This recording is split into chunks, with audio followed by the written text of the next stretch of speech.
studies have shown that people who fight for and have a long, intimate life full of pleasure, they live a longer, healthier, happier life. There's so many benefits to having satisfying orgasmic intimacy. People who put attention on their sexuality and extend their sex span, that actually extends their health span.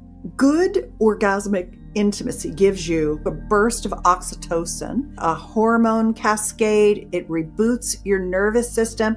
It generates more immune function. It produces more natural killer cells, which get rid of the cancer cells in your body. The more you have sex, the better you get. The better you get, the more confidence you have. The more that you have sex, the more pleasure you create. The more you have new neural pathways. For me, at 63, I am having by far the best sex of my life. Hi, I'm Mayim Bialik. I'm Jonathan Cohen. And welcome to our breakdown. This is the place where we break things down so you don't have to. Today, we're going to be helping you enter an aspect of your experience as a human that you literally may never have considered before. No, we're not talking about extraterrestrials. We're not talking about walking on the soul plane. We are talking about learning to listen to your sexual body. We're speaking to a guest who starts to change our understanding of what's physically possible.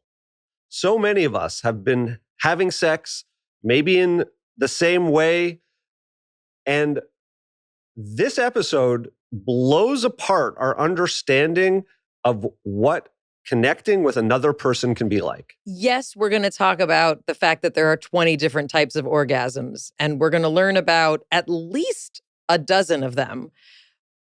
We're also going to talk about the science of why being sexual has the ability to make us feel connected, but also has the ability to heal places where we don't feel safe. We're going to explore increasing sexual sensitivity and the idea that people can have an orgasm without being touched, not even in the same room as the person who is causing them to orgasm. I could be having one right now and no one would know. We're also going to talk about some really, really good practical tips, how to create a space where we can communicate with our partner about what we're feeling sexually, how to create a lover space and why it's important what is in your room when you're having sex. In addition, we're going to learn about what an erotic play date is. And no, it's not about all the toys and things that you buy on the internet that you can bring into your room.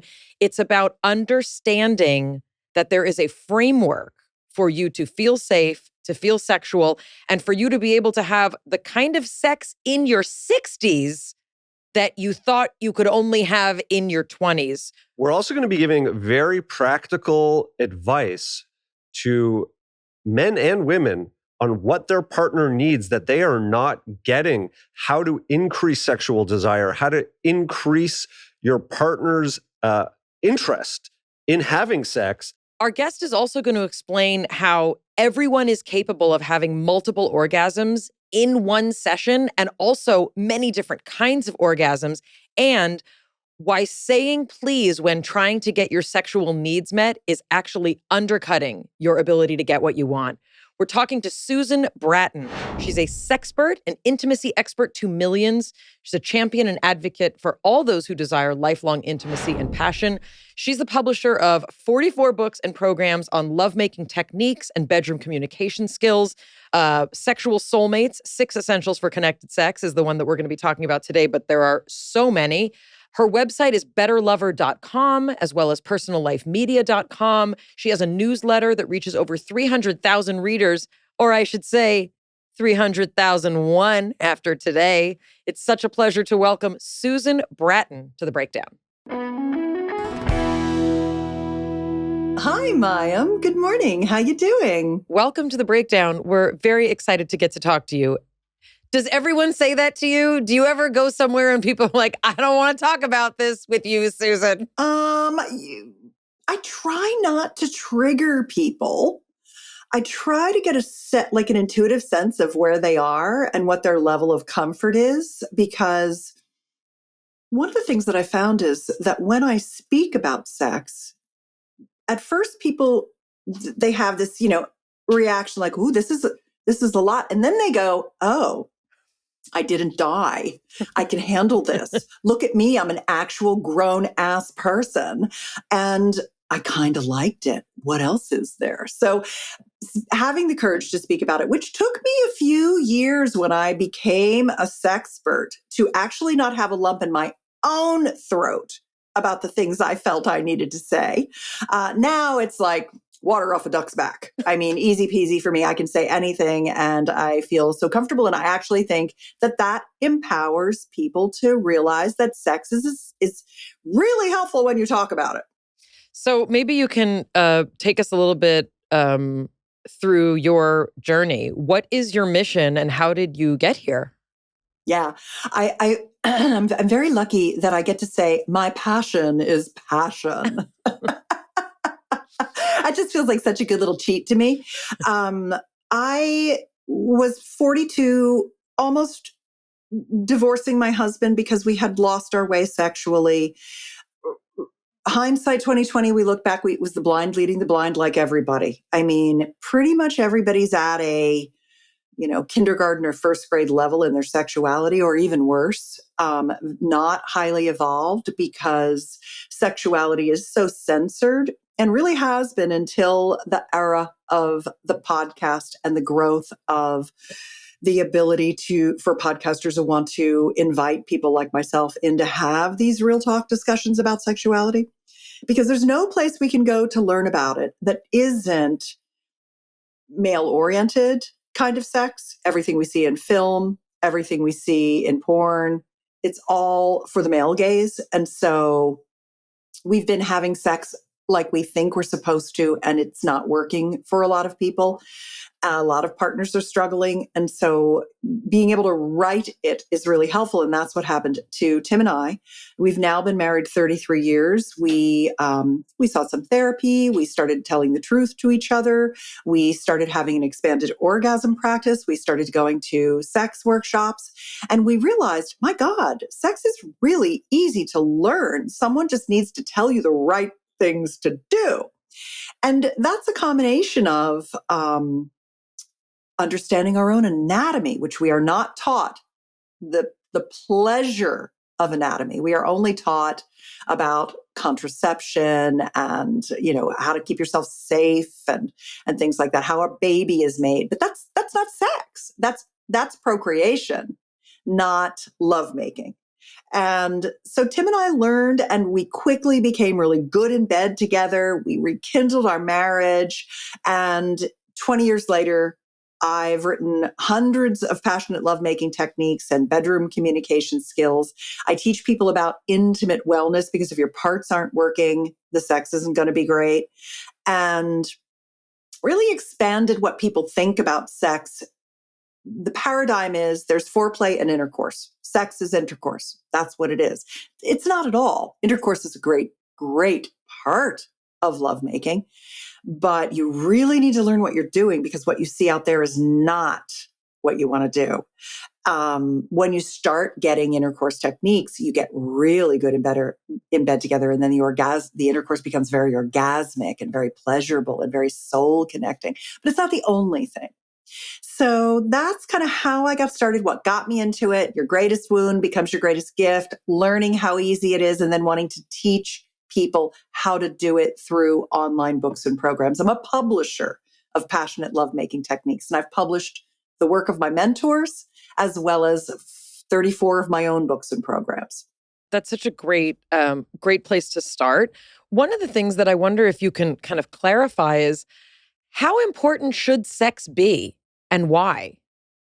I think sex is in the pantheon of things that are vital to a long, healthy, happy life, such as the love of family and friends, good, healthy nutrition, moving our bodies, dance, music, art, love. It's a big part of it. And if you look at the data from all around the world, many, many studies have shown that people who fight for and have a long, intimate life full of pleasure, they live a longer, healthier, happier life. So it's interesting that when I get booked for speaking engagements, I never get booked for someone for me to go on a stage and tell you how to make love, how to transform having sex into making love, how to have heart-connected, passionate, conscious lovemaking. People aren't ready for that. What I get booked on is health span, sex span, sexual biohacking, intimate wellness, sexual regenerative therapies. The health angle for sex is kind of a Trojan horse into the conversation because people are like, oh, okay, so it's as good for me as working out and eating my leafy greens. Interesting. But that's not even enough. A lot of times when people say, what are the benefits of sex? Why should we be having sex? I say, if I tell you that, you're going to put it in the same category as whatever you've decided to do about exercise and food. So let's talk about how do you actually have good sex instead of why is it good for you?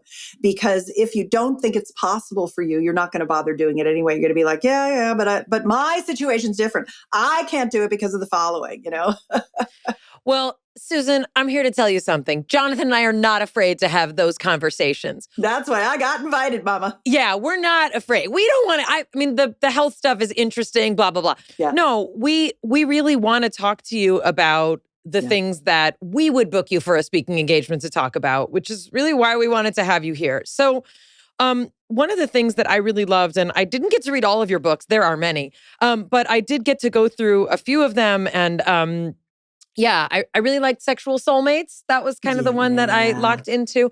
But, Vaginal Restoration Revealed was also a good one. But one of the things that I wonder if you can kind of start us out with, there's so little understanding for both men and women about, in particular, women's anatomy and how to actually seduce the female body, right? Yeah. And I think what's interesting is when women don't know and men don't know, it's just a black hole. It's a black hole of trying to interact. So I think what I love about the way you frame everything is it doesn't fall on one particular person. It's not like women, you don't know how to please yourself, so it's your fault, or men, you don't know what you're doing, so it's your fault. This is about information that none of us are given access to. So maybe we can start there. What are the things about the female body that both men and women need to know in order for us to have better intimacy? Yeah.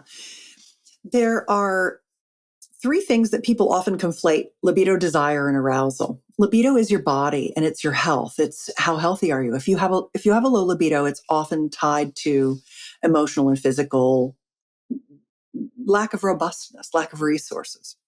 The desire is, how do you feel about yourself? I mean, you guys know the core wounds that people are walking around with. I'm not enough.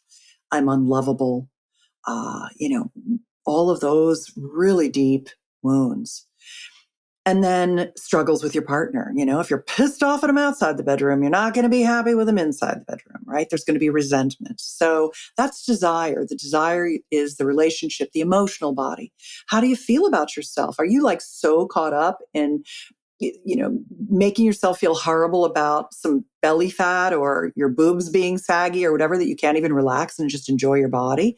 How do you get through those kinds of things?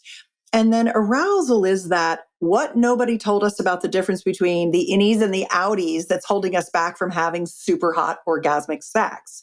And that's the arousal patterns, the difference between the male and female body. And what I love about sex, I have a really easy job, in all honesty. My job is that once I tell you something, you're like, oh, okay, I can just totally change what I've been doing. My approach was wrong. Now I get it and I can do it. The body is an operating system. Everybody is massively multi-orgasmic. It's all inside us. We can have over 20 kinds of orgasms. And I, as a sex expert, focus on orgasmic pleasure because why would you have sex if you don't have orgasms? Like all those experts out there saying, hey, don't focus on the orgasm. Don't put the pressure on yourself. I'm like, Jesus, it's so easy. If somebody just gives you the recipe, you're going to have them. You just got to remove the roadblocks, figure out what they are, and you'll start coming really well. So don't shy away from learning how to have them. Have them. That's what it's there for. That's what the benefits of sex are. Yeah, it's nice to be close. I love the oxytocin, but I want the orgasmic ecstasy, for God's sakes. That's why I'm here. Mayim Bialik's Breakdown is supported by Blue Land. Did you know that an estimated 5 billion plastic hand soap and cleaning bottles are thrown away each year? And if that's not bad enough, most cleaning formulas are 90% water, which is heavy to ship, leading to excessive carbon emissions. Plus, those products are often filled with nasty ingredients like chlorine and ammonia. That is a lose-lose situation for you and for the planet. Blue Land's on a mission to eliminate single-use plastic by reinventing cleaning essentials to be better for you and the planet with the same powerful clean you're used to. The idea is simple. They offer refillable cleaning products with a beautiful cohesive design that looks great on your counter. Fill your reusable bottles with water, drop in the tablets, and just wait for them to dissolve. You'll never have to grab bulky cleaning supplies on your grocery run. Refills start at just $2.25. You can even set up a subscription or buy in bulk for additional savings. Blue Land products are independently tested to perform alongside major brands and are free from dyes, bleach, and harsh chemicals. From cleaning sprays to hand soap, toilet bowl cleaner, and laundry tablets, all Blue Land products are made with clean ingredients that you can feel good about. Blue Land is trusted in over 1 million homes, including ours. I love Blue Land products. They are consistently clean, effective. Also, we were all raised to believe that cleaning products have to be this difficult. It's not that difficult. It's a tablet. You add the water. Done. Blue Land has a special offer for our listeners right now. Get 15% off your first order by going to blueland.com/break. You don't want to miss this. Blueland.com/break for 15% off. That's blueland.com/break to get 15% off. Mayim Bialik's Breakdown is supported by BetterHelp. We often hear a lot about red flags in a relationship. We talk about those here, actually, on our podcast quite frequently. Qualities we should avoid in a potential partner or friend. But what if we focused more on looking for green flags? One major green flag for me is someone who makes eye contact when you talk to them and isn't on their phone. If you're not sure what green flags look like for you, therapy can help you identify them, actively practice them in your relationships, and embody the green flag energy yourself. Whether you're dating, married, building a friendship, or just working on yourself, it's time to form relationships that love you back. Jonathan, what's a green flag for you? A green flag for me would be someone that really listens and hears what I have to say and reflects it back to me. You love when I reflect back things that you've said verbatim. And some of this stuff is stuff that Jonathan and I get to talk about also when we go to therapy. Like, what do I need from a relationship? What would be helpful in a partnership? That's what therapy does. It gives you a place to talk all of this kind of stuff out. BetterHelp is fully online, making therapy affordable and convenient, serving over 5 million people worldwide. Access a diverse network of more than 30,000 credentialed therapists with a wide range of specialties. Easily switch therapists at any time at no extra cost. Discover your relationship green flags with BetterHelp. Visit BetterHelp.com/break to get 10% off your first month. That's BetterHelp, HELP.com/break. Mayim Bialik's Breakdown is supported by Ritual.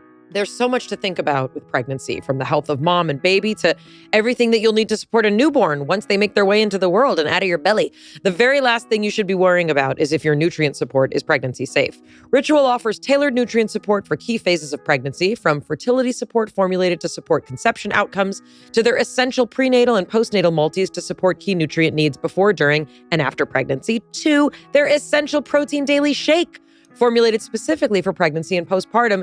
This is what mom-founded pregnancy support looks like. It's such a relief to find Ritual. I love that they're mom-founded, third-party tested for heavy metals and microbes, and they share the sources and suppliers behind their key ingredients. Ritual builds key nutrient levels to support a healthy pregnancy with Essential Prenatals vegan, bioavailable, and clinically studied key nutrients. Methylated folate and nature-identical choline support baby's neural tube development. Omega-3 DHA provides brain and early vision development support from mom to baby, and vitamin D supports fetal bone health. It's designed with morning sickness in mind. Each capsule has a delayed release design so that it's gentle on an empty stomach, and every bottle includes a citrus essence tab so you can actually enjoy taking your multis. When it comes to pregnancy support, you want products backed by research and transparency, mom-founded Ritual puts in the work and shows you the proof. Get 25% off your first month for a limited time at ritual.com/breakdown. That's ritual.com/breakdown for 25% off your first month. The difference between the male and female is basically timing, if you think about it. Men have very fast acting hemodynamics, very quick blood flow. They're testosterone dominant. If they're healthy, they have nighttime erections. If they're healthy, they wake up with a boner in the morning. They get an erection and they're able to maintain it and it's firm. And we can talk about regenerative therapies to reverse atrophy, reverse erectile dysfunction for both the male and female genitals. But generally, if a guy is healthy, he's kind of ready to go, horny, turned on. He's masturbating frequently, often once a day, a few times a week. This is just your basic dude and how he works. He's, let's go, mama. I'm ready. How old is this dude? Any age you want. I mean, men in their 70s and 80s can have incredible sexual function. So it lasts as long as you want. Don't worry. You can keep it and you can reverse the atrophy to continue to have sex that keeps getting better your whole life long, because your sexual maturation and your personal development are they come together. The more you have sex, the better you get, the more confidence you have. The more that you have sex, the more pleasure you create, the more you have new neural pathways to your biggest sex organ to make you feel more pleasure. It just grows. It gets better and better and better. For me at 63, I am having by orders of magnitude, the best sex of my life. I'm the juiciest I've been, the most orgasmic I've been, the most comfortable I am with my body, the most everything, the most fun and sassy and sexy and everything. So it doesn't stop. It's not for the youth. It's not for 18 or 30. That's not your peak. Your peak never ends. There is no peak. It's asymptotic. It just keeps getting better when you keep working on it. But the thing is, for women, if you think about, I've got a banana around here somewhere, I'm sure. Of course you do. If you think about a penis, and I've got a big one right here. If you think about a big banana, about half of it sticks out of a guy's body and about half of it goes in and down towards his testicles. And the whole fruit of that banana, double what you see, is erectile tissue. So, Jonathan, you'll be happy to know your dick's twice as big as you thought it was. Look at that. Blessings every day. Look, she Blessings. just created the cold open for us. Exactly. And what's nice about it is that when you take out the erectile tissue that is inside the banana, that is the same amount of erectile tissue that is in a vulva.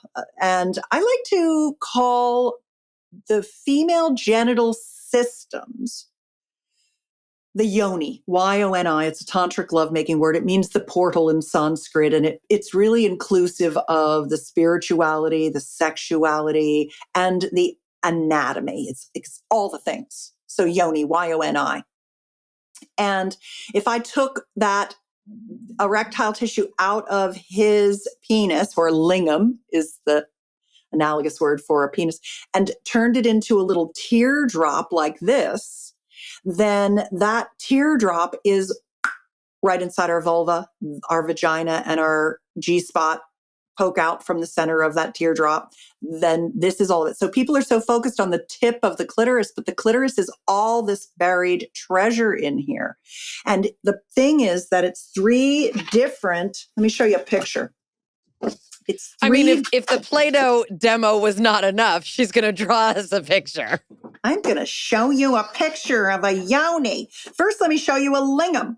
So this erectile tissue in the penis, all the way in and out, half of it sticks out, half of it's in and down. All of that is these three big tissue structures. If you look at a vulva, here's what it looks like. Same big three tissue structures. So if here's the vulva and I peeled away the top level, Yes. the three tissue structures are here. Here's the clitoral tip, shaft, that's our little penis, the little arms, crura, the little legs, vestibular bulbs, the G-spot, which is actually the urethral sponge. It's a big tube, a noodly tube, and the perineal sponge down below the vagina, between the vagina and the rectum. All of this is surrounding us, but it's like an English muffin. You take the English muffin out of the fridge, you slice it in half, you throw it in the toaster, you press it down, it pops up. The damn thing's not toasted. You got to press it down again. It pops up. Ooh, now it's all brown and crusty and perfect. You take the butter, it's hard from the fridge. You cut it, you stick it in there, you smash the English muffin pieces together, and you wait until all that butter melts into all those nooks and crannies. That's female anatomy blood flow right there. It takes us 20 minutes to get the blood flow that our male body partners are like, boink! They see our boobs and they're like, let's go. And then you add to that the fact that the world thinks in the paradigm of foreplay and sex means intercourse. So we got to get through this to have this thing we're supposed to do. No one ever told us how to have intercourse. So we're having it like men have imagined in television and media and pornography, instead of ever seeing any visual images of what women need for our physiology. And men are like, damn, I'd do that if you showed me what it is. Like, it's the blind leading the blind behind closed doors. This is what it is. And so you rush to this thing. He has an ejaculatory experience. Maybe she ekes out an orgasm. If she's lucky, she squeaks one out, and that's sex. And she's literally never even gotten a lady boner because they're already done, and he's having a sandwich, and she's like, oh, okay. I don't think I really want to have any more sex after a while, because if this is what it is, it's not good enough for me. And that's kind of where we go off piste. There's 8,000 things that you just said that I need so much more information. Welcome to my ADHD, apparently. I first of all, I want to just, I have a lot of respect for the way that you present information, because you're speaking about the anatomy. You're speaking about, what those of us who had to study embryology learned was that these tissues are the same, and they differentiate depending on the hormones that are secreted, when the embryo is forming. But that the tissues themselves are the same. That means they have the same capacity. They obviously operate differently, and mechanistically they're different, and culturally they're different, and depending on the species they're different. But these tissues have the same capabilities. And when you have, Homo sapiens sapiens making love and forming bonds.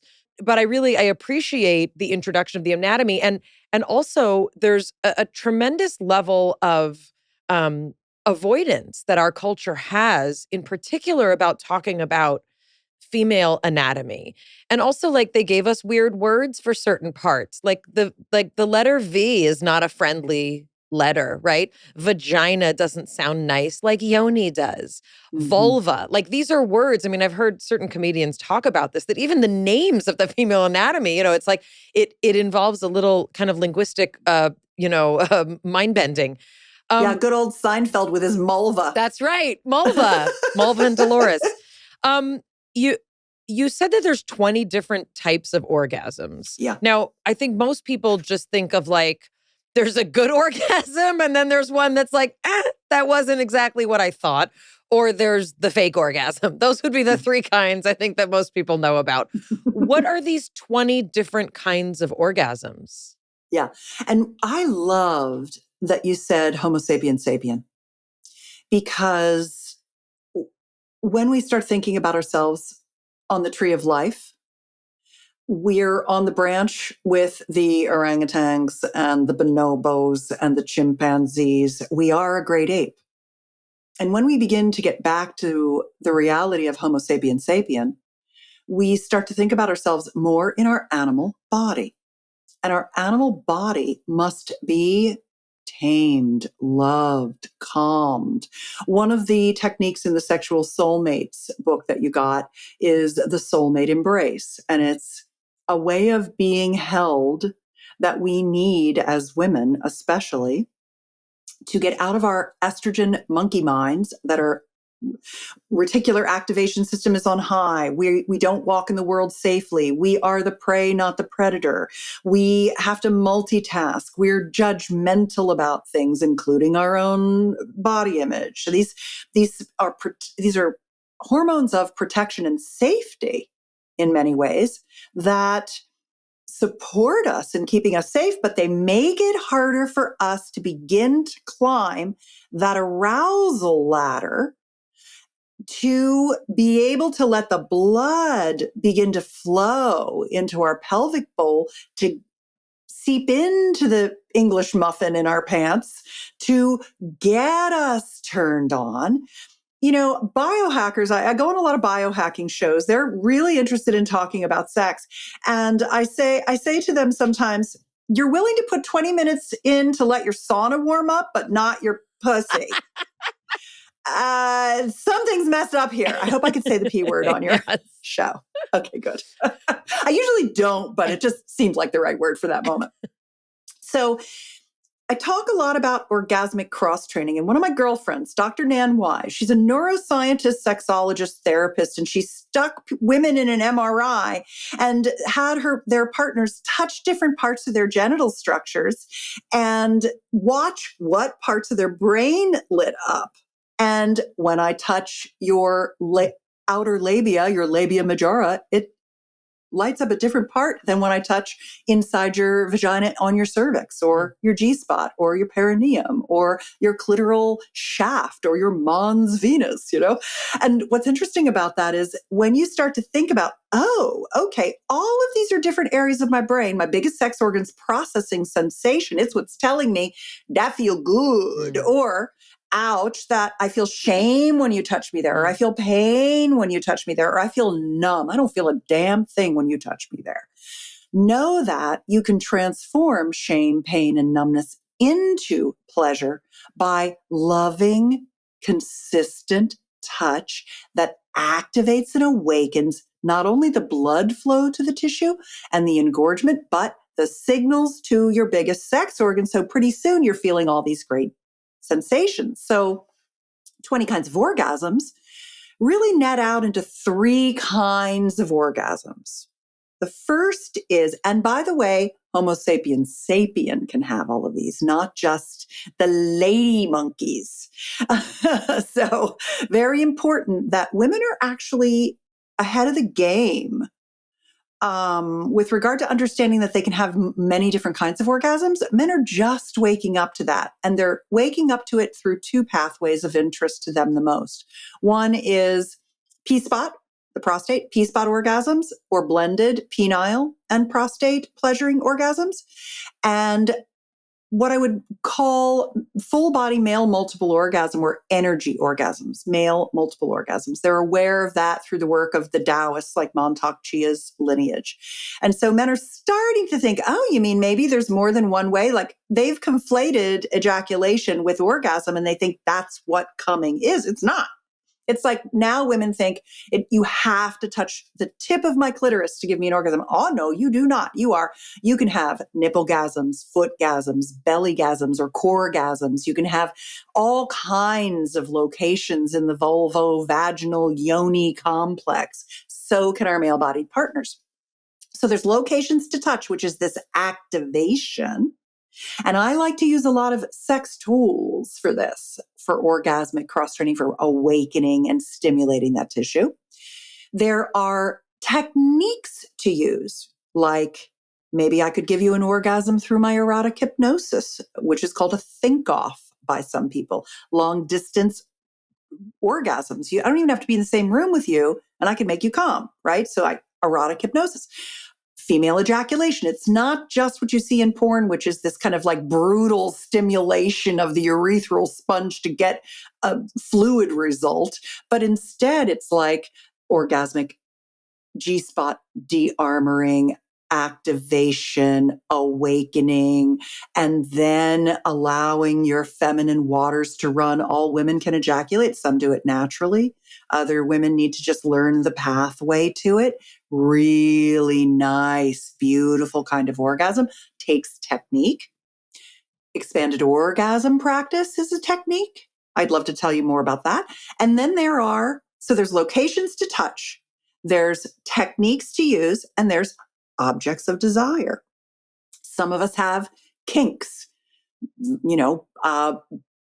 latex, flogging, candle wax, but it's also tools like vulva massagers, prostate massagers, air stimulators, thrusters.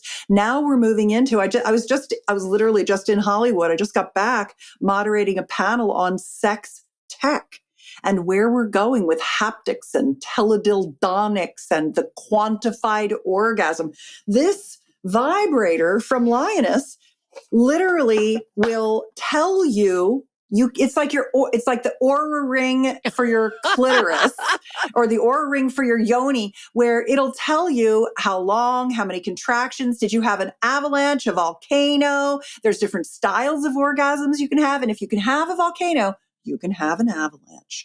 Like you just need to learn how to have them all. And so you can literally use orgasmic quantification now to know how you're doing with your orgasmic expansion. Mayim Bialik's breakdown is supported by Helix Sleep. One of the things that Jonathan hates most is motion transfer on a bed. Even if he's sleeping alone, he'll talk about it. My own moving around woke me up. Well, we can't tell you how excited we were to hear that Helix wanted to partner with us. After all of the incredible feedback we've heard about them over the years, we've had our Helices for years. I've had mine for, I think, 4 years now. I'm sleeping better. Jonathan's complaining less about his own motion transfer. We highly recommend taking the Helix Sleep Quiz like we did to find your perfect mattress in under 2 minutes. Everyone sleeps differently. We're confident you'll find a Helix mattress model specifically designed for your specific sleep positions and feel preferences.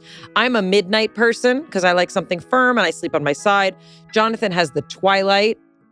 He's a better sleeper than me. He sleeps on his back sometimes. Our mattresses are absolutely a major upgrade from our last ones. Their models with memory foam layers provide optimal pressure relief and cradle our bodies in the areas they need most. It's the perfect combination of comfort and support, and Jonathan also loves the cooling features of his Helix mattress. It keeps him from overheating at night. Go to helixsleep.com/breakdown for the President's Day sale. Our listeners receive a better discount than you'll find on the website. You get 27% off site-wide and 2 free fantastic dream pillows with mattress purchase and free bedding bundle. That's 2 dream pillows, sheet set, mattress protector with any Luxe or Elite mattress order. That's helixsleep.com/breakdown for 27% off site-wide and 2 free dream pillows with mattress purchase and free bedding bundle, 2 dream pillows, sheet set, and mattress protector with any Luxe or Elite mattress order. helixsleep.com/breakdown. Mayim Bialik's breakdown is supported by Thrive Market. It feels really good when my kids say that they love and sometimes even prefer things that I've made with sneaky health food swaps, like using dates instead of sugar. If you're like me, it feels like you're constantly navigating a maze of unhealthy options everywhere you look. Behind hidden sugars, artificial ingredients, misleading labels, that's one that really bums me out. It's hard to know what's actually good for us and our kids. That's why we love Thrive Market. It's like having a personal guide to healthier living for the whole family. Thrive Market makes it simple to find trusted family-friendly brands without spending hours in the grocery store. From snacks and school lunches to pantry staples, everything they have is 100% non-GMO. And with their on-site filters, you can shop based on what matters most to your family, like low sugar, gluten-free, organic, high protein. Everything's just a click away. We love vegan, low sugar, and organic filters to find better options for school lunches and weeknight dinners. Jonathan is obviously a gluten-free person to the max, and he's a big snacker, so that's important for him. It's been a relief knowing I can trust what I'm giving my kids, and they're not even missing the junk food. Neither's Jonathan. Plus, Thrive Market's Smart Cart feature takes the guesswork out of healthy shopping. When you create an account, they ask about your family's needs and automatically build a cart full of cleaner versions of your favorite brands. You can tweak it before checking out, but it's a great way to get started, especially if you're trying to phase out junk food. I found so many new brands that I've never heard of or have trouble finding in your average grocery store. Ready for a junk-free start to 2025? Say yes. Head to thrivemarket.com/break and get 30% off your first order, plus a free $60 gift. That's THRIVE market.com/break. thrivemarket.com/break.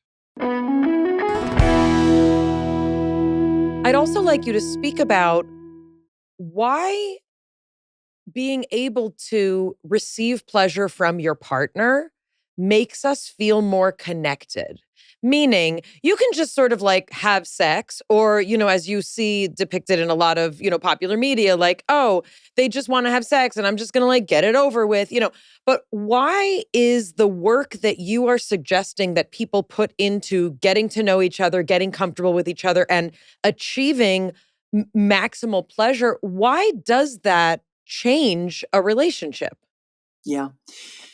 Well, there's so many benefits to having satisfying orgasmic intimacy, physical benefits. And if you look at the data, and there's data that's been collected around the world that shows that people who put attention on their sexuality and extend their sex span, the amount of time throughout their life that they're having pleasurable intimacy, that actually extends their health span.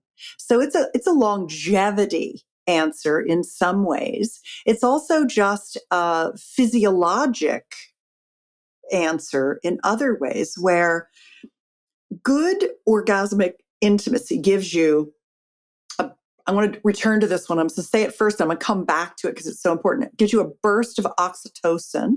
It gives you a neurotransmitter cascade, a hormone cascade. It reboots your nervous system. It generates more IGF for immune function. It produces more natural killer cells, which get rid of the senolytic or zombie cells and the cancer cells in your body. And even things like, it oxygenates your brain. So if you have orgasms before you go to bed, especially, it's really good for nighttime, detoxification of your brain. Some ancient Taoists used to do semen retention for longevity. So there's like thing after thing after thing after thing after thing that are good for you when you have pleasurable orgasmic intimacy. And I don't feel bad about really focusing on orgasm because that's where the juice is. You can have intimacy, but how long are you going to want to lie there and be a masturbatory sock if you're not having an orgasm from it? You're not going to want to. So I focus on it because it's learnable. Many women, and I would say many people, but many women in particular, I think, have kind of given up on this notion that there is something to achieve in terms of if I'm not having orgasms. Like there is benefit, not just for longevity, but it potentially can make you feel more desire for, if not your partner, then a partner. It's an awakening of what you're actually capable of in terms of your sexuality, which I think a lot of women in particular have been told to kind of put on the back burner. Yeah. Well, we've been told a lot of things. We've been repressed, slut shamed, never given the information about our anatomy. We've never been, and our male body partners, men suffer this equally with us. It's unfair to all of us that sexuality and sex education are pleasure-based, female-forward. Sex education is suppressed, like women are suppressed generally. So it all goes into it. And the thing is that when you start having really good orgasms, it grounds you to your partner, to earth. It reboots your nervous system. It makes you more confident. It increases your passion, your vitality, your creativity. It is a confidence builder for women. And I think that's why it's suppressed. So knowing that your best job is to be a sexual anarchist and take all the pleasure you can that you've been denied all these years so you can get the benefits of it that have been kept from you. I have a lot of married friends. They've been with their partners for many years. They have young kids. They have busy lives.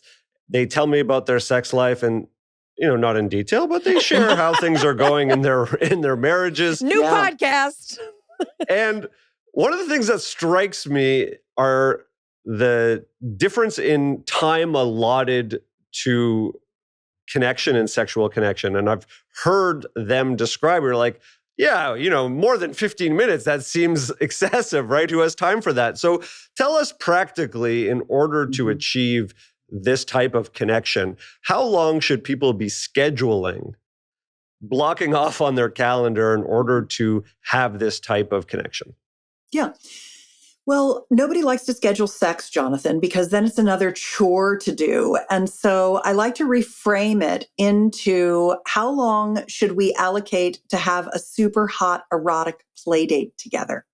And what are we going to learn when we decide to practice something new on each other to expand our sexual experiences and knowledge and pleasure? And when you reframe it like that, I recommend that I have a little PDF, and it's called My Sex Life Bucket List. And you can download this at sexlifebucketlist.com. It comes with a video that I did that's about 40 minutes long. It's your first erotic play date together. And you can watch it in bed on your phone or your laptop. And it's good if you print this out at home and make a copy for each of you if you can. And each one of these is 48 erotic playdate ideas of new things you can learn together, so that you have this sex life bucket list that you've created together. And you mark them as I walk you through all 48. And I try to do it as sexy as I can because I want you to get really turned on. And when you walk through them, you mark them an A, a B, or a C. A is, oh, this is definitely on my bucket list. We talked about it or we tried it once and I really want to find my G spot or whatever it might be. B's are, it's not for me, but if you want to do it, I will totally do it. If you want to film us making love and we can watch it later and talk about the sexy parts, I'll get over myself and do that with you. All right, I'm willing. And C's are, it's not for me right now. Never say never, because the thing that you used to go, why would anybody want to get spanked? That seems so demeaning. Now you're like masturbating to the idea of getting spanked while you do it. It's just, that's how we are. There's always, as we grow, we want to try new things. And so it gets the monotony of monogamy out of there because you're bringing in the variety and the novelty and the new ideas and the experimentation and the beginning as beginners together, the Buddhist way of excitement, right? Beginning as beginners with a fresh mind and open eyes. This is literally something that you suggest is, instead of focusing so much on what is sex going to be like, let's schedule our sex, that if you're trying to rekindle a relationship, setting up these play dates where the goal is not, and in the end, we're going to have sex, but the goal is we have an activity that either you're interested in, I'm interested in, or we're interested together. And that is the purpose of the event that we're about to partake in. Yeah, you'll feel like you've had a relationship renaissance. And one of the erotic play dates is orgasmic intercourse techniques. I've created a 10-step different intercourse things you can do and try so that both of you, my friend Dr. Lori Mintz, she wrote the book, The Orgasm Gap, right? The difference between how easy it is for men and how hard it is for women. That's just because the woman hasn't gotten enough pre-intercourse arousal, and then she thinks there's something wrong with her because she doesn't react like a man to pornographic styles of intercourse, which is all we've ever seen. And so when you start doing the kind of very female-friendly, vagina melting intercourse techniques, you start having incredible intercourse. And so then you start wanting it a lot more. And so one of the play dates is, let's try thrust in time, the glissando, the heart tongue method, the feline grind. All of these are learnable intercourse techniques. That could be one of the things on your bucket list is, let's learn how to give me orgasms from intercourse. This is first of all, I love this. This is really, it's fascinating. It's very helpful. One of the things you talked about in Sexual Soulmates, which is the 6 essentials for connected sex, I highly recommend. It's a very sweet little book. Like, this is not like it's going to take you years to read. Like, it's important and it's a good kind of handbook. But one of the things you talk about is feedback. And this is a really difficult thing. I know just from a lot of the women that I know that even asking for what you want in the first place is so freaking hard. And even women I know who are high-powered, confident, successful, like run a business, I'm sure it has to do with personality. It may have to do with trauma. A lot of it is our culture. I know. But just even being able to say, like, that's not working for me. I'm not feeling anything. The notion of feeling you need to fake an orgasm, this is part of a lack of feedback. So you talk about a need for feedback that comes kind of from an animalistic place.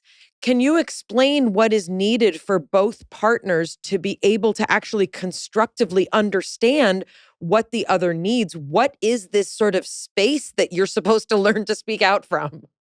Yes. I don't know what I want. I just know what I'm getting isn't it. If I tell my partner, if I make a request to my partner, they'll take it as they're doing something wrong. They'll shut down. They'll emotionally check out, or they'll argue with me. I know what I'm doing. So I don't feel welcome to speak my truth. So I just put up with and take what I can get because it is my duty. This is the standard. And it's interesting when you talked about the Sexual Soulmates, the book, it seems like a very easy breezy read, but those 6 essentials, they're the ones. They're the little hinges that swing the big doors. They're easy to learn. You look at it and you're like, oh, I could do that. But it takes practice to do these things. And the communication technique with the feedback loops that you mentioned, the sexual soulmate pact, the agreement between you and your lover that you're just going to start speaking from your animal bodies. I'm terrified. I'm just like shaking my head. I'm so nervous. Keep going. So the reason that you're nervous is that you feel that if you speak up, first thing, you don't know what you're going to say because you're not sure what you're going for. And so that's one thing. But the thing is that we have many senses in our body, smell and sight and hearing and all of those things. But we also have another one called interoception. You know how when you're sitting in a crowded car and you have to fart, you have to fart. And you're like, oh shit, I have to fart. I don't want to fart in here because everyone's going to smell it. That is interoception. You can feel the fart. So you can feel everything that's happening to you if you tune into her, if you tune into your body. And if you think about your body, you have 2 sets of lips. You have the ones in your mouth and you have the ones in your yoni. And she's talking to you the whole time. If you listen to her, she's saying, oh, that's scratchy. Oh, I want more of that. Oh, I don't like that. Oh, God, am I going to be able to feel anything? Oh, God, get out of your head and get back in. Like you're having this running dialogue all the time. Is he getting impatient with me? All of these things. Oh, I don't like that. Oh, that feels really good. I hope he keeps doing that. That I like. It's all going on. And when you begin to feel safe, just simply communicating what you're feeling, that's step 1. And starting with the parts where it feels good is really great. Oh, I like that. Yeah, keep doing that. That feels good. Oh gosh, could you move down just a little bit? Oh, stay right there. Don't stop. When you start doing that, when you start moaning, that feels good, babe. And not forcing it. I was just going to say, like, if you cannot be the person who cries wolf. If you moan when it doesn't feel good, they're going to keep doing that. And that's, I'm going to get to what I need male-bodied people, testosterone dominant humans to understand as well. But when the moaning will come as the pleasure builds, let it out, but don't force it. When you start with the positive, but you create a safe environment for your partner, when your partner enters into the soulmate pact with you and says, okay, I'm not going to take this as anything I'm doing wrong. I'm reframing that we are now doing positive communication and that everything you tell me is just going to help me pleasure you better, which is my ultimate goal. And that you, my woman, run on a 28-day moon cycle. And not only every day are you different, sometimes you are a little kitty cat and you need to be held and stroked from the top to the bottom, not against the fur. And you need to be loved and calmed and hugged and squeezed. And you need to be kissed and you need your eyelids kissed and your neck kissed and you need your sternum touched, not just your boobs grabbed. And you need all of that. And other days, you're a lioness and you want to be pounced on and pounce and you want to roll around and you're physically activated and you want to try a crazy sex position. You've got energy. We run that gamut, not just over a 28-day cycle, but literally within the same date. We might go from needing to be completely calmed down. And then the lioness comes out and she's like, I want to do something really dirty today. I feel dirty all of a sudden. And when your partner's like, got it, babe, let's go. Thank you. Tell me more. When they start being hungry for your feedback and they're winning, all of a sudden you're respecting them and they're winning and they're doing a better job than they ever done because they're finally getting the information they need to do a good job. And they're like, oh, it wasn't me. It was just, I didn't know. How could I know? I can't know. My God, she's a tiger. She's a pussycat. What the hell? I have no idea. And so when you start letting your partner know what's going on with you and they start winning and then they start telling you, babe, you know what I really like? I like if you grip it really tight right there, but then you do really light there and you kind of tickle my balls a little bit. And then you're like, oh, okay, I can do that. That's really easy. And then you do it and they're like, oh, that's exactly what I want. I love that so much. And so I think those are really important things to know about the communication is that it's a practice. You've got to enter into an agreement to not get a charge over it.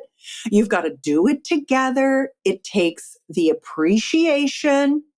If you say something and your partner doesn't say, got it, thank you. If they don't acknowledge, then you're like, oh God, maybe I upset him. And then you start to spin out. And so it's really, really important to do the thanking. And it's kind of this weird thing where when you're in your sexual theta trance state of pleasure and you're getting a yoni massage and your partner's stroking you and they're just on the very perfect spot and you're like, oh shit, do that till I say stop. And they go, thank you. All of a sudden you're like, oh, he wants me to tell him. And why shouldn't you say please? Why shouldn't you be like, could you please stay right there? Because it takes you out of your theta state and into your beta state. And you can't surrender to your pleasure if you're trying to be a perfect, mannerly, good girl. Screw that. Just shout it out, mama. Shout it out. And I got you. Yeah, baby. Tell me more. Give it to me. Good girl. Thank you. I love this. Everything. Tell me everything you want. I'm going to give it all to you. When you get that, oh my God, shit's going to light up. It's just so nice. You were going to say something about something men need to know. It's acknowledge her and don't take it personally. How can you know? She doesn't even know till it's happening. Sometimes when we share things, let's say in the erotic play date scenario, or even in this kind of state you're talking about, where you just sort of get to give feedback, what do you do if your partner wants to do something that you find problematic? Yeah. Say, if it's during a lovemaking date and it's something you don't want to do, say, oh, I hear you requesting that. And let's talk about that later. I've got some concerns about it. And I just need to hear more about what it is you're going for and what the expectations are, or I want to tell you, kind of where my edge is on that. And so you just parking lot it, come back to it, talk it out. Fear is generated through lack of knowledge, lack of understanding. So the more that you can kind of lay out what it is, the better off you are. Another thing that I was thinking that might be really helpful is if I tell you about kind of some of the ways that I have sex, it's just like a model to follow. Would that be helpful for you? I mean, you and I we made a sexual pact in the last few minutes. So sure. I love that I have a sexual pact with you. Tell me everything all the time. Both of you. I want to hear it. That's so cute. Yeah. So a lot of times and the reason that I'm telling you what my sex life is like isn't because it's mine. It's because my body works the same way your body does. It's just a female human body. It's just an estrogen dominant vulva owning body, right? I ain't special.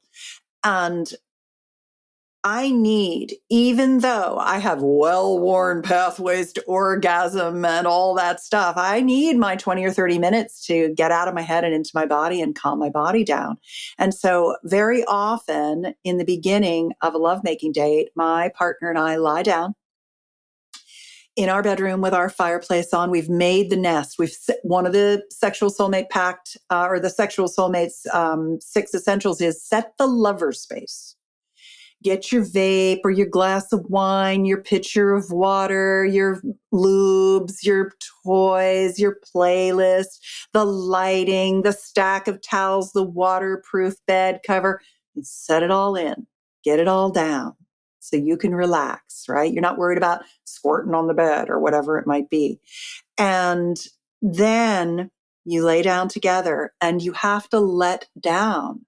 You have to connect. You talk for a little while. How you doing? What's going on? How you feeling? And then hold each other in the soulmate embrace for a while. Get petted and stroked. Get your heart synchronized.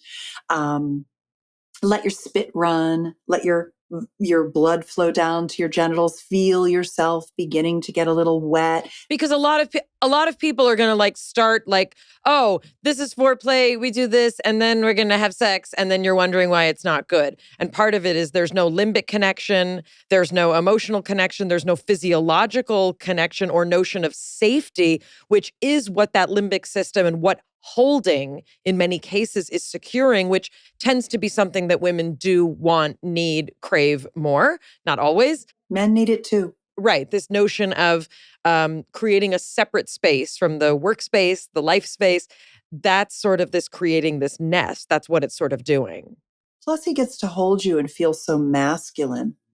And that makes him feel good too. You know, that energy is so nice.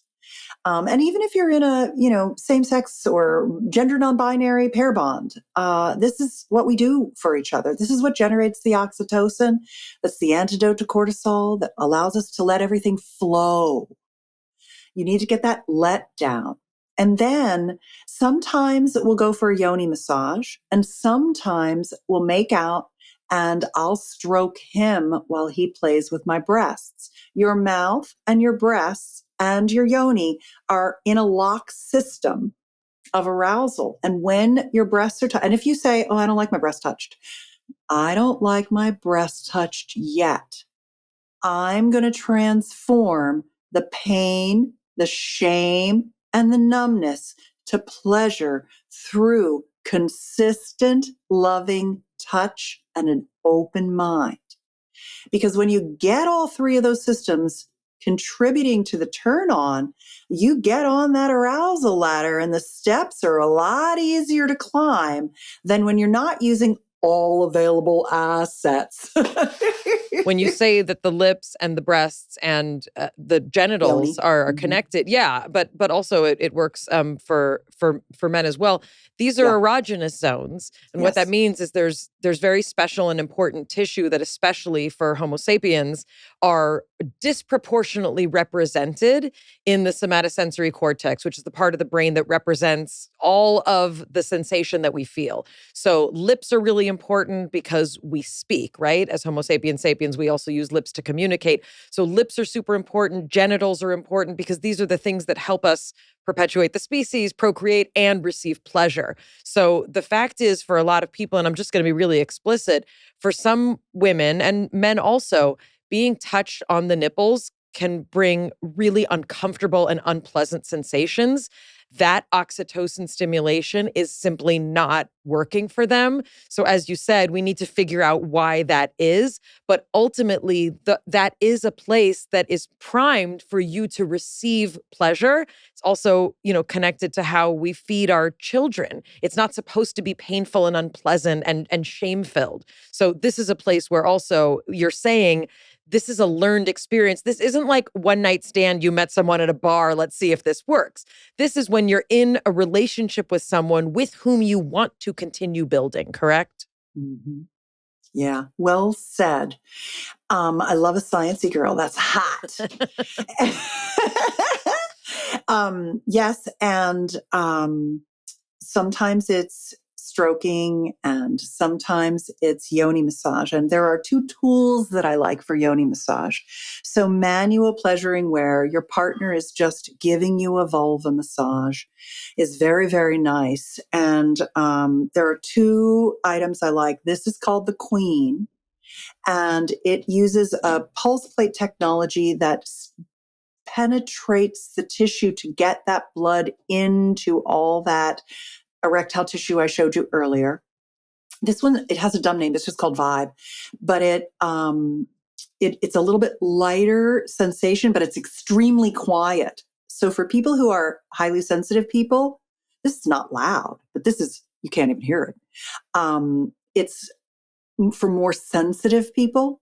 And for people who maybe have kids in the house and they're like, they're in the next room and we just don't want anything to make any sense. This is a very good one. But adding a tool, a vulval massage tool to the experience really gets that blood flowing in and it plumps all that tissue up. So then you've got all this plumpness. So everything that gets touched just feels a million times better because your brain's like, getting input. Input is good. I feel good. Oh, this is the best I've ever had. So really spending time, not just focused on grabbing a boob and sticking it in, but on fluffing. You want to be fluffers for each other because when you're touching the lingam, and you're stroking it pleasurably, he's calmed down. It calms him. And when he gets that, he's able to get that whole buried shaft erect. So he gets a better erection set into the structure, the penile structure. I think a lot of people wouldn't even think about that there's a way to have a different kind of erection. Meaning like, I don't know, seems hard, it's okay. You're saying there's even different levels to that kind of stimulation. Yes, it calms him. It allows the blood flow completely in. It helps with a firmer, harder erection. It's very, very good for his penis. He needs the nurturing and the healing and the sensual touch in addition to the sexual touch. We all need those. Another thing about oxytocin is that I make my own yogurt with Lactobacillus reuteri. And the reuteri is the bacteria in your gut that produces oxytocin. And it's very sensitive to antibiotics. So if you've ever had any antibiotics in your lifetime, chances are you're a very low to no oxytocin producer. And so it's really good to reestablish the colonies of the Lactobacillus reuteri. You can take capsules. You can also put it, cultivate yogurt and make it in your morning smoothies or in your breakfast bowl or whatever you're having. And so that's a thing to look at, is that once you start to reestablish your oxytocin, your heart muscle will actually work better. You'll feel more love. You'll feel more in love. You'll feel more loved by your partner. And all that skin to skin contact will just generate lots more oxytocin. It's almost, I have so much oxytocin in my system now because I do the yogurt that I get drunk on it. I literally just get like drunk with love from my oxytocin. When I go away for 4 days without touch, I feel a little low. I feel a little depressed from it. And I go, oh yeah, I just need to get my friends to hug me some more while I'm on this trip because I don't have my partner with me and I'm feeling disconnected. I touch my people a lot. I need a lot of touch now because I'm kind of like addicted to the oxytocin pleasure. I have a practical question. When should the female orgasm happen? Meaning, a lot of people sometimes it's like, oh, it's the thing we do before, and then you have intercourse. And other people, it's like, oh, if it doesn't happen, do it after. Is there an optimal time? Because it also seems like there's a lot of preparation and things that can happen. Like, I don't even know how you know when to have intercourse. I'm sure it becomes obvious to you in your life. It's not my business. You're ready. Your yoni wants it. Your yoni's like, get in here. No, but so is that an orgasm before? Does it depend? Is it orgasm after? In terms of maximizing a woman's pleasure, is there a formula for when her orgasm should happen relative to her partner's? Yes. Sometimes I will have an orgasm, a full body energy orgasm before my partner hits the bed. And that's just because I've primed my pump and I'm very, very good at coming because I've practiced it. I've practiced and have all but one of the kinds of orgasms that the body can have. And that's just because it's a little gross to me. It's a yucker for me and I don't want it. And that is a urethral orgasm where you put a sounding device up into your urethral tube and that can stimulate orgasm. And I'm just not into that. I don't want to mess with that. I already have incontinence issues I'm constantly working on. We all have our limits, Susan. We all have our limits. We all have our limits, exactly. But having orgasms, once you start priming the pump and you start having them and you start cross training and having different kinds, they're very easy to have. And they start off kind of small. And for me, now that I also have throat gasms and kissing gasms and lip gasms and things like that, often I'll find that my orgasmic response starts in the top half of my body rather than the bottom. I start getting some contractions around my yoni as well. And then over time, I can have orgasms from the lightest of touch, just nipple stimulation, just kissing, yoni pleasuring, any of those kinds of things. So it's just, just put in a little time and you can activate all these things yourself. You have the ability to they're all in there. They just want you to come out. They just won't, you just need to get the right inputs and remove the limiting beliefs and all those things. So in any particular lovemaking session, when I first started having multiple orgasms, I would tell my partner when I was having one, I'd go 1, then I'd go 2, 3, 4, just so he knew. And then I stopped the numbering because they were getting 10, 20. And then I just started going, that was one, that was one, that was one, that was one, that was one, over and over. And they got bigger and they expanded and they covered more of my body and they were easier to have and I could get them from different ways. And I just, kind of grew all that out. And so I think the idea is that the best time to have an orgasm is all the time. Just come the whole time. And then your male body partner is going to be like, oh, maybe I should start separating my orgasm from my ejaculation and working on having full body male multiple orgasms. Then he starts coming lots and lots and lots without ejaculating. And then you guys are just coming like crazy and your neighbors are calling the cops. I think we need a little framework here just so we can understand. So you're not, when people think of like the classic lady orgasm that like you see, when you think of like, there's the increase and there's like a scream and like, like if anyone's seen the vagina monologues, there's different kinds of orgasms, but you're not talking about 20 of those. They're different in variety, correct? Oh, I can have 20. You can stroke my clitoris and I'll have 20 orgasms in a row and they are all, and I'm turned on and I'm moaning and I'm coming and it's, over and over and over. Is there no refractory period for women? No, you don't need that. If you don't drive your clitoris too hard, if you don't overstimulate it, the lighter you go, the better you come over time. You don't need a ton of stimulation because you've activated the neural pathways. So even a wisp of a touch. The expanded orgasm practice is actually a very, very, very light clitoral stroking. Often when we're teaching the doer, the giver of this stroke to do the stroke, we say, how when you get an eyelash on your eyeball and you touch it super lightly with the pad of your finger and then you can get that eyelash out of your eye? People can really relate to that level of light touch. That's what we're talking about with an expanded orgasm clitoral stroke on the clitoral shaft and the clitoral head, where it's so light that you can kind of get into that orgasm and stretch that moment of orgasm. So it's not that Masters and Johnson, go up, and then fall off. Got it. You're going up. And then you're riding it and staying in it. You learn how to stay in sensation. You learn how to be there mentally. You don't check out. You stay in it physically. You learn to stay in it. And then you're riding that moment of climax and stretching that out. Like time is taffy and you're going into this orgasmic time warp where you just sort of like,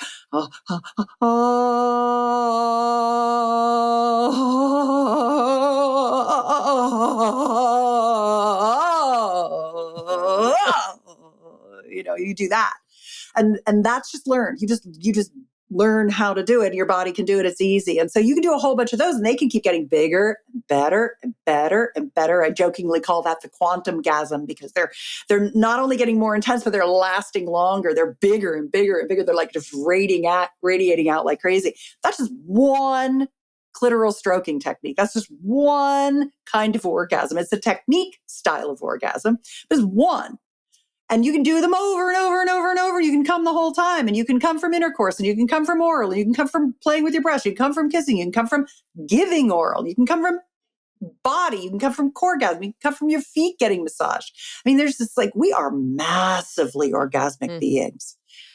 Before we lose you, I wonder if you can talk a little bit about, for a lot of the conversation for women is about perimenopause. It's about being menopausal. It's, all these conversations about the natural changes in the body that come from a depletion of hormones and an increase in other hormones. Can you talk a little bit about vaginal atrophy and talk about sort of your perspective that might be helpful for people who are experiencing, all the things that you experience when you don't have estrogen or progesterone or testosterone flowing through your body? Yeah, well, number one, I love hormone replacement therapy for all Homo sapiens sapiens. It's neuroprotective, heart protective, helps you build muscle, helps with cognitive function. It's great for your skin, for your hair. It's great for your confidence. It's great for your sex drive. It's great for everything. So I'm personally, I've been doing hormone replacement for the last 2 decades, successfully, happily, and et cetera. So I think that certainly that's part of the stack is considering hormone replacement. The second part is adding to your nitric oxide stores. So now we're in the sexual regenerative world here. You need to up your leafy green vegetables, and your beetroot, but you also need to up your nitric oxide supplementation. Citrulline is the best. And then the atrophy that you experience, the penile and vaginal or vulvovaginal atrophy that we experience is, how your grandma and grandpa are little and they shrunk? Grandma and grandpa's genitals shrunk too. And that's what's happening to us. And so as they shrink, they don't work as well. The vascular system retracts, the nerves retract, you lose sensation, you lose erectile function, you can't get the blood flow in. And that means the pleasure goes down. So you have to work against that. And the way that you do that is through a couple of different modalities that you can use. For both, to me, okay, if I want to fix my problems, I'm all like, let's call the guy or the woman, let's call the person and get the best thing and get this done with. I don't want to fuck around with it. You just want to get it taken care of. And so the very best thing you can do is get Gainswave treatments. Gainswave is a branded treatment that uses a device called an acoustic wave machine. I prefer it and recommend it over RF and lasering because that's only intravaginal. It doesn't do anything to help your clitoral atrophy. And why would you not be fixing your pleasure center? So acoustic wave penetrates into the tissue. And now with the newest device that's out, the OmniWave, it's adjustable so you can do different depths of penetration for different areas of the genital structures. If you go in, take your partner, you both need it. And you do it once every few years, you get 6 or 7 treatments in a row, and it regenerates the tissue. It does cellular biogenesis. It generates more tissue. So you replace the atrophy, it plumps everything up. The blood vessels grow out to the capillaries, to the edges, and then the nerves follow along. You get sensation back. And for women, you're fixing incontinence, vaginal atrophy, loss of lubrication, and loss of sensation and labial laxity and clitoral, that like vanishing clit. It reverses what women are these days calling vanishing clit. And so everything just gets plump and comes back and it's young and robust. For me at 63, not only am I having the best sex of my life, but I'm also the juiciest and most orgasmic I've ever been by far. I mean, it's nothing. I'm so far beyond where I was in my 20s and 30s with grip, tone, juice, orgasm, everything from doing this kind of stuff. And for men, it regains their firmness, their blood flow, all of that. It helps stimulate all that tissue, perineal, prostate, et cetera, because they've got to worry about their prostates. And all of that is just wonderful. You can also use vacuum erection devices. They're particularly good for men, penis pumps, but you have to use the right kind with the right protocol. And so that's very important. I have written a book on that that's free. It's at pumpingguide.com. You can not only reverse the atrophy, but go on to increase the overall penile volume. So you can improve the size of your penis. You can lengthen and thicken your penis, which is really nice, natural. And you can maintain those gains over time. It's not like you have to do it constantly. You can get to a point where you're happy and you feel nice and thick and fat and juicy and veiny. And then you can maintain that, which is nice. And then for women, I also like a little device. This is a vagina device that I like for at-home use. This is kind of a DIY device that uses red light therapy. And red light is called photobiomodulation. Red light, this stimulates the vaginal mucosal mitochondrial function, the batteries in the cells of your vagina, basically, where it stimulates new tissue growth. It'll thicken that tissue up a bit and help hold more lubrication in, especially if you combine it with estrogen, vaginal estrogen, which helps thicken that tissue back up again so it's not thin, so it holds more of that blood flow that's coming down into your pelvic bowl. Because the vagina is not a gland. It doesn't make its own lubrication. It seeps in through the blood flow from arousal. So when you rush sex, you're dry, so you have to wait until she's like, ready now. So those are some of the sexual regenerative things that can be done. And then stem cells, exosomes, PRP, so O shots, P shots. I have actually harvested my own stem cells. I keep them cryogenically frozen at American Cell Tech.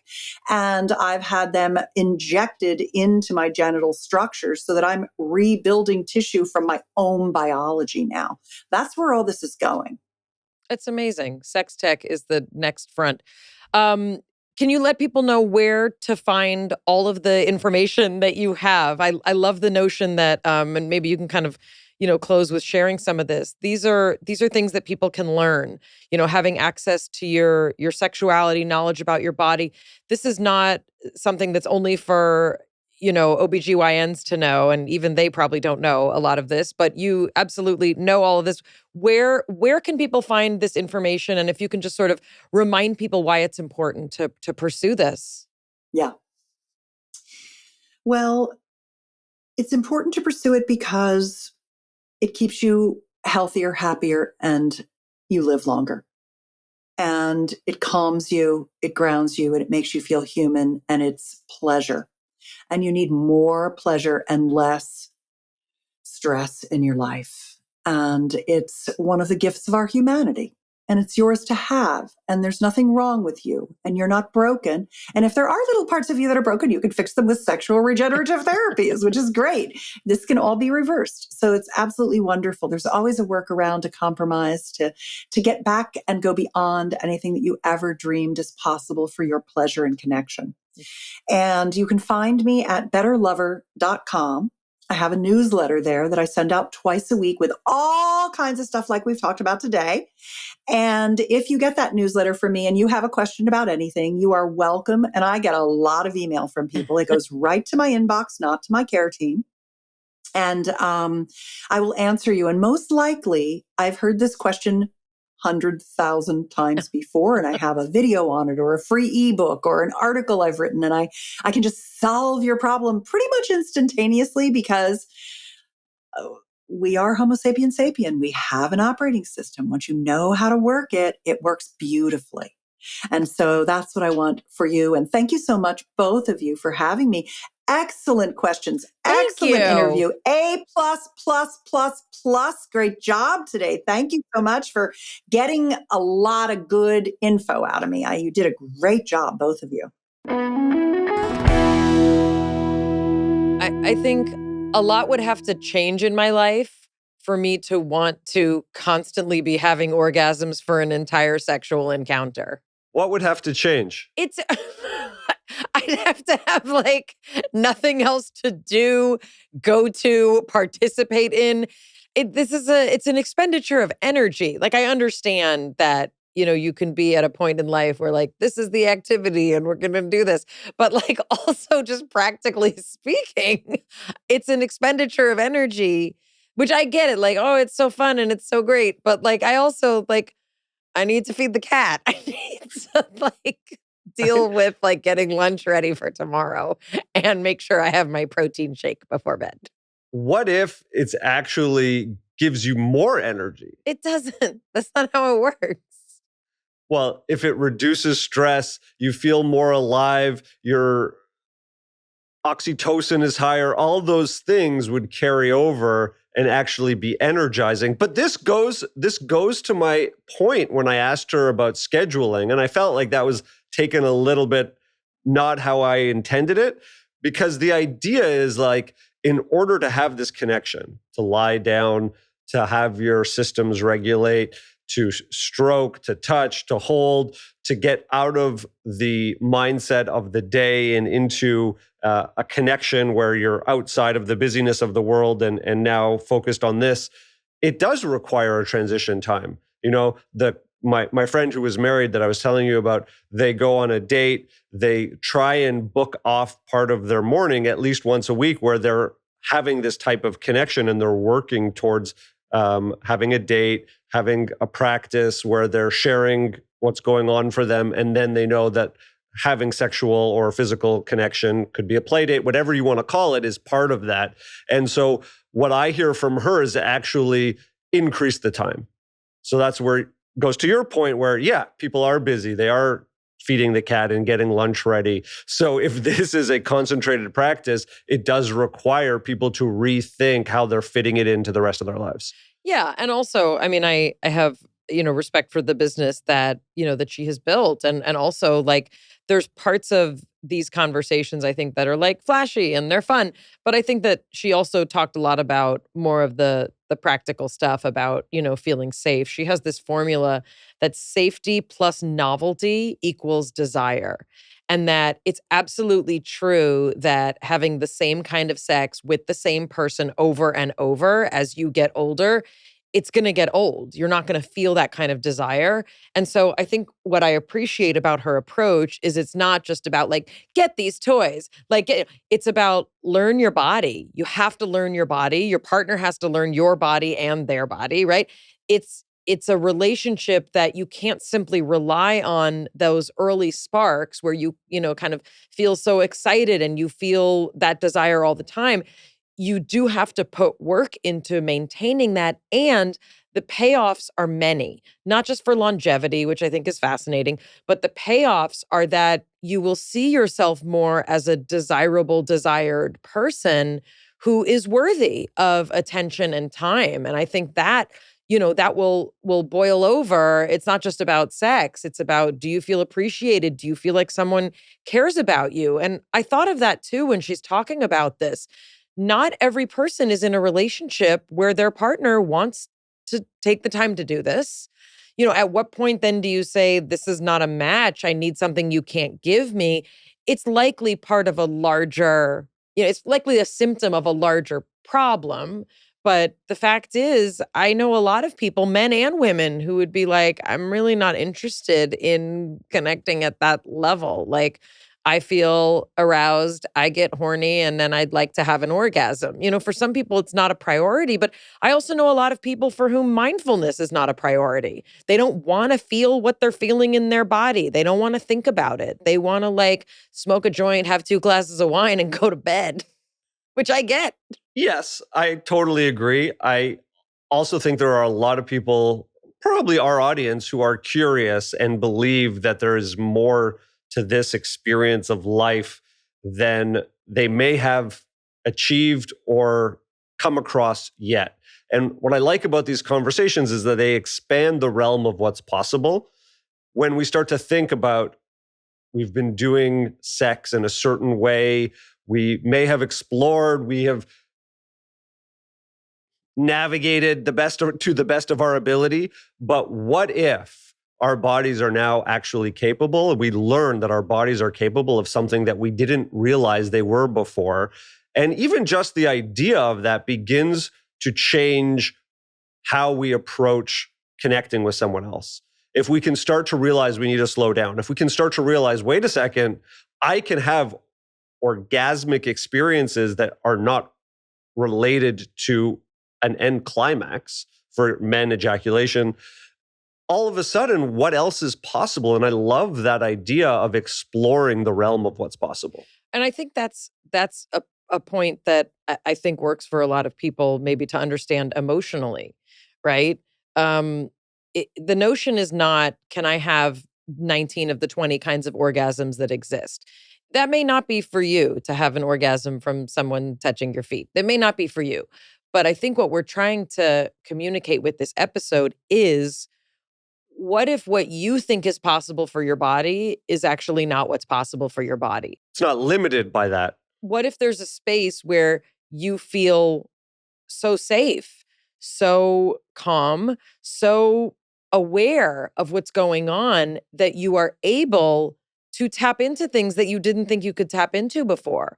That's what I think, this can provide. And it's not so much about setting a goal of, I need to have orgasms like the ladies in porn, or I need to have orgasms like Susan Bratton, but to be able to say, I thought my body could only do one thing. What if it can do a lot more?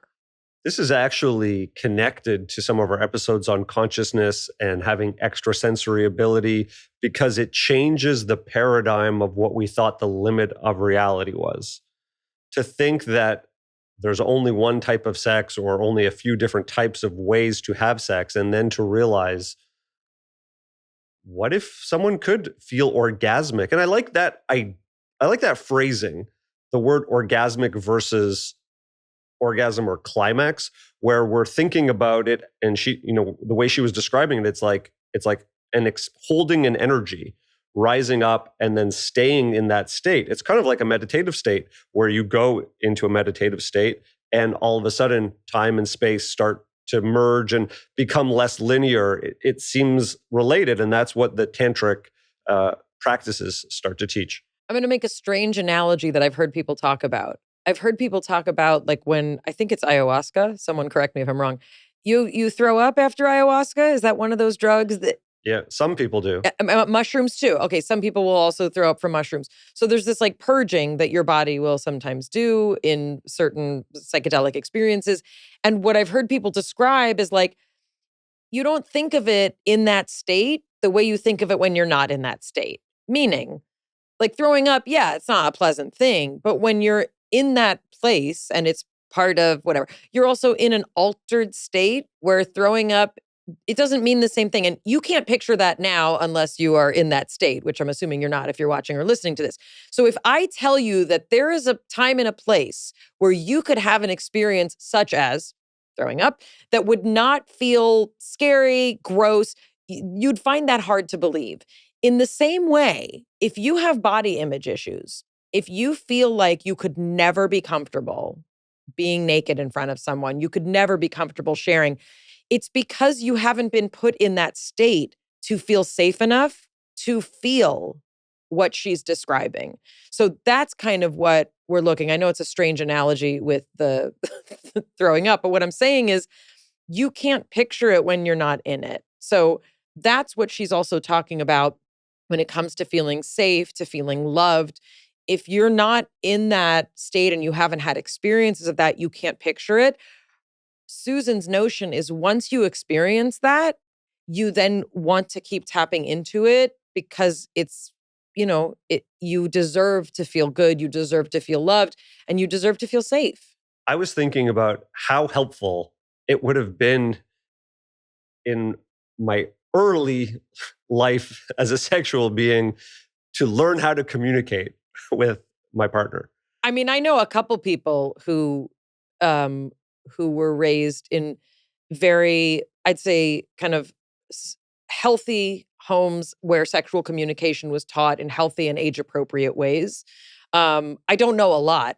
Most people I know, like, you just like don't say anything and hope it goes okay. And if it doesn't go okay, pretend that it did and do it again the next time they ask you out. Maybe magically they'll just intuit how to change. And if not, we'll just live like that and then we'll die. It feels a little bit like we're taught to check things off a list sexually, like have your breasts touched, touch a penis, make out, have sex, and then I don't know. Well, there's more information than ever before, but the notion of that constant communication, that feedback where one partner is leading the other and that getting into that dialogue changes everything. But I don't know how, that's the part I think that, reminds me of like the Gottman episode, when we had John and Julie Gottman on. Like, you have to be in a place where you can even say to your partner, I listened to Mayim Bialik's breakdown and they had this lady on and I think we should go to her website. Like, you've got to be in a place where you can just say that. Well, if you're listening to this episode and your partner or your potential partner or a person that you're about to go on a date with hasn't listened to this episode, that's a great date. Great icebreaker. Let's get on the same page because they're on different pages. You touch someone, you don't know exactly what they're experiencing. They could maybe like it. Maybe they're just being nice. Well, I think a lot of people also feel like if you talk something to death, it takes away a lot of the allure. And I'm going to go ahead and say, I think that's absolutely true. But what she's talking about is sort of a different kind of structuring where it's not just like, let's talk sex to death. It's about let's have a kind of communication that makes this more what we each deserve to have, which is a better understanding of our bodies and how they interact. The other thing that she said that really stuck out for me. Hold on, I have to have an orgasm. Give me a second. Okay, back to the podcast. Wait, another one's coming. Hold on. Okay, done. You feel so safe in this conversation. Oh, you said the word safe. I had a safegasm. Someone might touch your shoulder. You said shoulder. I forget the episode, but you were wearing a low-cut shoulder. Oh, that's right. A shoulder revealing outfit. I made a big deal out of it. I forget what episode that is. Valerie probably knows. Valorie's busy having an orgasm. She can't come to the podcast right now. Also, Valerie was the color of a beet for most of the first half of the episode. Call her out. No, you're a color of a beet. At first, I thought she was blushing, but every time I looked over, she just maintained a kind of rosy hue. It's a good thing she has final edit of this episode. She can choose if that's kept in or not. But something Susan said, she said, your yoni is talking to you all the time if you learn to listen. We had a segment called What Mayim Hears. What does Mayim's yoni hear? What does Mayim's yoni say? Well, I know that Does it talk in a Yiddish accent? Okay, stop it. I know that this is something that you're clearly laughing about, but I really, this was one of the things I found the most moving from what Susan was saying, is that just like our body talks to us all the time, right? And we even learn, if you're sensitive, you can learn when you breathe in through your nose, you can feel the air on the back of your throat. It's what we're taught in meditation, right? When we're taught mindfulness, you're taught to isolate different parts of your body.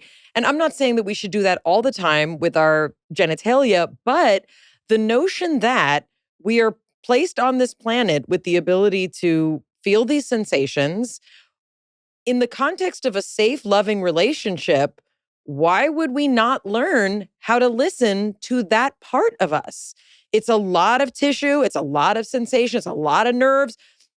There is information there. And a lot of that information may be what we don't like, which is as important, if not more important, than what we do like. I mean, I was joking, but I do think this speaks to one of the core themes that we talk about. There's more information available to us. We can change our understanding of our physical experience, of our emotional experience by tapping into additional senses. And of course, that's a massive energy center. There's in the chakra system that is one of the base foundations for our energetic being. And it's where our creativity comes from, our drive comes from, our life force. Absolutely, there's an enormous amount of information to be gained. I still think that if you could personify. And why wouldn't it have a Yiddish accent? From our breakdown to the one we hope you never have. We'll see you next time. It's Mayim Bialik's breakdown. She's gonna break it down for you. She's got a neuroscience PhD or two. One fiction, one and now she's gonna